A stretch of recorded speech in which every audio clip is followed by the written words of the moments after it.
You know, it's not the world that was my oppressor only. Because what the world does to you, if the world does it to you long enough and effectively enough, you begin to do it to yourself. You become a collaborator, an accomplice of your own murderers, because you believe the same things they do. Who really thinks it's progressive to virtue signal a message that covers up the effective that claims superior ethics? That blessing is a curse disguised. What's the surprise? Urgency described by a Black Lives sign. Half an hour from the neighborhood where black eyes cry. Yeah, of course I'm from the city, but not that side. I'm fundamentally ill. Redirection of guilt. It persists but ain't fixed by the shame that you feel. It resides in contradictions that a surface reveals. Substance inside our intentions and wills. Exacerbated by competitive ends. Play a zero-sum game with our family and friends. A minority inspected for the breed they descended, while the majority is owned by a single percent. If it's so obvious, then why are you in the lobby of a bank, standing still instead of swimming in the think tank? You keep rank cause you think you're aligned with a moral authority, blind leading the blind.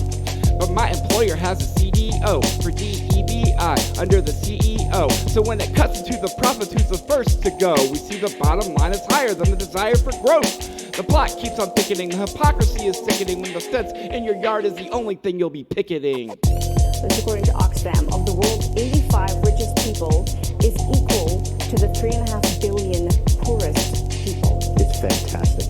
And this is a great thing because it inspires everybody, gets some motivation to look up to the 1% and say, I want to become one of those people. I'm going to fight hard to get up to the top. This is fantastic news, and of course I applaud it. As if the job we do determines our worth. When the people power profit, the profit limits our work. And the homeless population is so hungry it hurts. Yet the products of our efforts make the situation worse. Our needs have never been as vital as when the ocean tides rise higher than the site where we stand. And the massive wildfires burn our cities to sand. 1 million workers flipping burgers, that's supply and demand.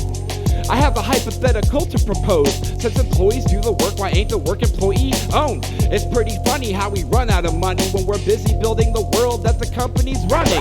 How can you continue to pretend to be blind when you color inside assembly lines? It doesn't add up. Common sense to the power of the discontent equals a people's revolution is imminent.